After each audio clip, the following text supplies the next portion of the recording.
नमस्कार दोस्तों, मैं राहुल एक बार फिर से आप सभी का हार्दिक अभिनंदन करता हूं। दोस्तों, आज मैं आपको बताऊंगा प्रभु श्री राम की मृत्यु कैसे हुई थी और हनुमान जी उस समय कहाँ थे, क्योंकि हनुमान जी के होते हुए स्वयं यम भी अयोध्या नगरी में कदम रखने से डरते थे। पर इससे पहले मित्रों, अगर आपने हमारा चैनल सब्सक्राइब नहीं किया है तो प्लीज कर लीजिए, क्योंकि ये बिल्कुल निःशुल्क है, बिल्कुल फ्री है मित्रों। इसके लिए आपको कोई भी चार्ज नहीं देना पड़ता। तो दोस्तों, और इसका एक फायदा यह भी है कि मैं जब भी कोई ऐसी रोचक कथा या ऐसे कोई रोचक तथ्य के बारे में अपने YouTube चैनल पर अपलोड करूंगा तो वो सर्वप्रथम आपके पास पहुंचती है। तो दोस्तों, अगर आपने हमारा चैनल सब्सक्राइब नहीं किया है तो प्लीज कर लो मित्रों। दोस्तों, आइए मैं आपको बताता हूँ प्रभु श्री राम के मृत्यु की कथा। दोस्तों, हिंदू धर्म में भगवान विष्णु के महान अवतार प्रभु श्री राम के इस दुनिया से चले जाने की कहानी काफी रोचक है। हर एक हिंदू यह जानना चाहता है कि आखिरकार हिंदू धर्म के महान राजा भगवान श्री राम किस तरह से दूसरे लोक में चले गए। वह धरती लोक से विष्णु लोक कैसे गए। दोस्तों, इसके पीछे एक पौराणिक कथा प्रचलित है। दोस्तों, हिंदू धर्म के प्रमुख तीन देवता ब्रह्मा, विष्णु तथा महेश में से भगवान विष्णु के कई अवतारों ने विभिन्न युग में जन्म लिया। यह अवतार भगवान विष्णु द्वारा संसार की भलाई के लिए लिए गए थे। भगवान विष्णु द्वारा कुल 10 अवतारों की रचना की गई थी, जिनमें से प्रभु श्री राम 7वें अवतार माने जाते हैं। यह अवतार भगवान विष्णु के सभी अवतारों में से ज्यादा प्रसिद्ध और पूजनीय माना जाता है। मित्रों, प्रभु श्री राम के बारे में महर्षि वाल्मीकि द्वारा अनेक कथाएं लिखी गई हैं, जिन्हें पढ़कर कलयुग के मनुष्य को श्री राम के बारे में जानकारी प्राप्त होती है। वाल्मीकि के अलावा प्रसिद्ध महाकवि तुलसीदास ने भी अनगिनत कविताओं द्वारा कलयुग के मानव को श्री राम की तस्वीर जाहिर करने की कोशिश की है। दोस्तों, भारत में उत्तर से लेकर दक्षिण तथा पूर्व से लेकर पश्चिम तक सभी जगहों पर भगवान श्री राम के मंदिर स्थापित किए गए हैं। इनमें से कई मंदिर ऐतिहासिक दृष्टिकोण से भी बनाए गए हैं। दोस्तों, भगवान श्री राम की मुक्ति से पूर्व यदि हम उनके जीवन काल पर नजर डालें तो प्रभु श्री राम ने पृथ्वी पर 10,000 से भी ज्यादा वर्षों तक राज किया है। अपने इस लंबे परिमित समय में भगवान राम ने कई ऐसे महान कार्य किए जिन्होंने हिंदू धर्म को एक गौरवमय इतिहास प्रदान किया। दोस्तों, पर क्या कारण था जो उन्हें अपने परिवार को छोड़कर विष्णु विष्णु लोक वापस जाना पड़ा। पद्म पुराण में दर्ज एक कथा के अनुसार एक दिन एक वृद्ध संत भगवान श्री राम के दरबार में पहुंचे और उनसे अकेले में चर्चा करने के लिए निवेदन किया। दोस्तों, उस संत की पुकार सुनते हुए प्रभु श्री राम उन्हें एक कक्ष में ले गए और द्वार पर अपने छोटे भाई लक्ष्मण को खड़ा किया और कहा कि यदि उनसे और उस संत की चर्चा को किसी ने भंग करने की कोशिश की तो उसे मृत्युदंड प्राप्त होगा। दोस्तों, लक्ष्मण ने अपने ज्येष्ठ भ्राता की आज्ञा का पालन करते हुए दोनों को उस कमरे में एकांत में छोड़ दिया और खुद बाहर पहरा देने लगे।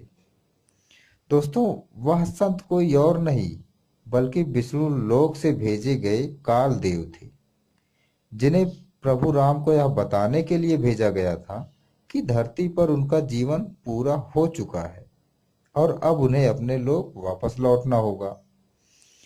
दोस्तों, अभी उस संत और श्री राम के बीच चर्चा चल ही रही थी कि अचानक द्वार पर महर्षि दुर्वासा आ गए।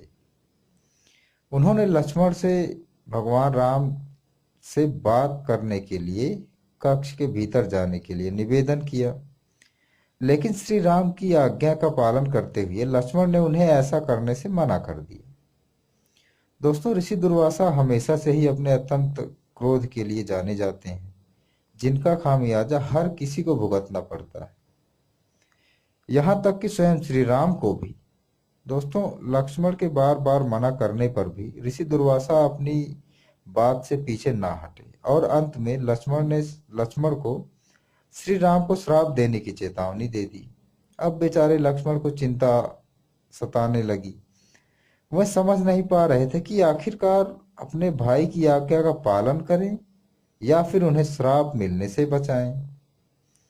दोस्तों, ऋषि दुर्वासा द्वारा भगवान राम को श्राप देने जैसी चेतावनी सुनकर लक्ष्मण काफी भयभीत हो गए और फिर उन्होंने एक कठोर फैसला लिया।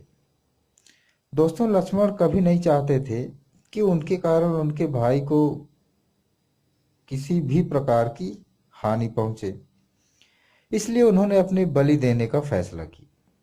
उन्होंने सोचा, यदि मैं ऋषि दुर्वासा को भीतर नहीं जाने देंगे तो उनके भाई को श्राप का सामना करना पड़ेगा, लेकिन यदि मैं श्री राम की आज्ञा के विरुद्ध जाऊंगा तो उन्हें मृत्युदंड भुगतना पड़ेगा।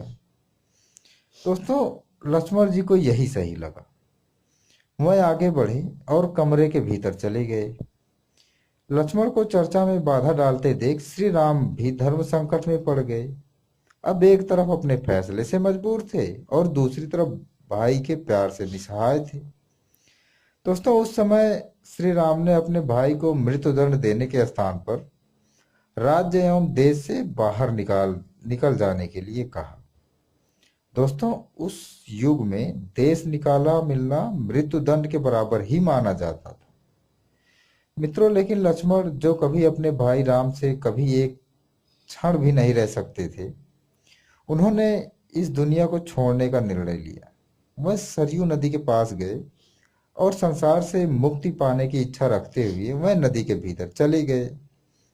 दोस्तों, इस तरह लक्ष्मण के जीवन का अंत हो गया और वह पृथ्वी लोक से दूसरे लोक में चले गए।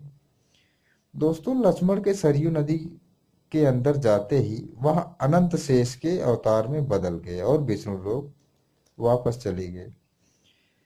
अपने भाई के चले जाने से श्री राम काफी उदास हुए। जिस तरह राम के बिना लक्ष्मण नहीं, ठीक उसी तरह लक्ष्मण के बिना राम का भी जीना प्रभु राम को उचित ना लगा। उन्होंने भी इस लोक से चले जाने का विचार बनाया। तब प्रभु राम ने अपना राजपाट और पद अपने पुत्रों के साथ अपने भाई के पुत्रों को सौंप दिया और सरयू नदी की ओर निकल चले। दोस्तों, वहां पहुंचकर श्री राम सरयू नदी में बिल्कुल आंतरिक भूभाग तक चले गए और अचानक ही वहां से गायब हो गए। फिर कुछ देर बाद नदी के भीतर से भगवान विष्णु प्रकट हुए और उन्होंने अपने भक्तों को दर्शन दिए। इस प्रकार से भगवान श्री राम ने अपना मानवीय रूप त्याग कर अपने वास्तविक रूप विष्णु रूप धारण किया और बैकुंठ धाम की ओर प्रस्थान किया। भगवान श्री राम का पृथ्वी लोक से विष्णु लोक में जाना कठिन हो जाता यदि हनुमान को इस बात की आशंका हो जाती। दोस्तों, भगवान हनुमान जो हर समय श्री राम की सेवा और रक्षा की जिम्मेदारी अपने कंधों पर उठाते थे, यदि उन्हें इस बात का अंदाजा हो जाता कि विष्णु लोक से श्री राम को लेने काल देव आने वाले हैं, तो वह उन्हें अयोध्या में कदम भी न रखने देते। लेकिन इसके पीछे भी एक कहानी है मित्रों, जिस दिन काल देव को अयोध्या में आना था, उस दिन श्री राम ने भगवान हनुमान को मुख्य द्वार से दूर रखने का एक तरीका निकाला। उन्होंने अपनी अंगूठी महल के फर्श में आई एक दरार में डाल दी और हनुमान को उसे बाहर निकालने का आदेश दिया। दोस्तों, उस अंगूठी को निकालने के लिए भगवान हनुमान ने स्वयं भी उस दरार जितना रूप ले लिया और उसे खोजने में लग गए। जब हनुमान उस दरार के भीतर गए तो उन्हें समझ में आया कि यह कोई दरार नहीं बल्कि एक सुरंग है जो नागलोक की ओर जाती है। वहां जाकर वह नागों के राजा वासुकी से मिले। वासुकी हनुमान को नागलोक के मध्य ले गए और वहां अंगूठियों से भरा एक विशाल पहाड़ दिखाते हुए कहा कि यहाँ आपको आपकी अंगूठी मिल जाएगी। उस पर्वत को देखकर हनुमान जी कुछ परेशान हुए और सोचने लगे कि इस विशाल ढेर में से श्री राम की अंगूठी ढूंढना तो कूड़े के ढेर में सुई निकालने के समान है। दोस्तों, जैसे ही उन्होंने पहले अंगूठी उठाई तो वह श्री राम की ही थी, लेकिन अचंभा तब हुआ जब दूसरी अंगूठी उठाई क्योंकि वह भी भगवान श्री राम की थी। यह देखकर हनुमान जी को एक पल के लिए समझ न आया कि उनके साथ हो क्या रहा है। इसे देख वासुकी मुस्कुराए और समझाने लगे। वह बोले कि पृथ्वी लोक पर एक ऐसा लोक है जहां जो भी आता है उसे एक दिन वापस लौटना ही होता है। उसके वापस जाने का साधन कुछ भी हो सकता है। ठीक इसी तरह श्री राम भी पृथ्वी लोक को छोड़कर एक दिन विष्णु लोक वापस अवश्य जाएंगे। दोस्तों, वासुकी की यह बात सुनकर भगवान हनुमान को सारी बातें समझ में आने लगी। उनका अंगूठी ढूंढने के लिए आना और फिर नागलोक पहुंचना, यह सब श्री राम का ही फैसला था। दोस्तों, वासुकी की बताई बात के अनुसार उन्हें यह समझ आ गया कि उनका नागलोक में आना केवल श्री राम द्वारा उन्हें उनके कर्तव्य से भटकाना था, ताकि कालदेव अयोध्या में प्रवेश कर सके और श्री राम को उनके जीवन काल के समाप्त होने की सूचना दे सके। अब जब वह अयोध्या वापस लौटे तो श्री राम नहीं होंगे, और श्री राम नहीं तो दुनिया में कुछ भी नहीं। दोस्तों, इस प्रकार प्रभु श्री राम ने हनुमान को अपने से दूर किया और पृथ्वी लोक छोड़कर अपने विष्णु धाम वापस चले गए। पर दोस्तों, हनुमान जी को अमरता का वरदान है, और हनुमान जी कहते हैं आज भी इस पृथ्वी पर जीवित हैं, किसी न किसी रूप में वो विराजमान है आज। दोस्तों, अगर आपको ये कथा अच्छी लगी है तो हमारा चैनल सब्सक्राइब जरूर करें, और आपके सुझावों की बहुत ज़रूरत है मित्रों। हमें सुझाव में कुछ ना कुछ जरूर बताएं। लाइक शेयर तो करें ही करें। अगर आपने हमारा चैनल अभी तक सब्सक्राइब नहीं किया है तो प्लीज कर लो मित्रों। वीडियो देखने के लिए बहुत बहुत धन्यवाद दोस्तों।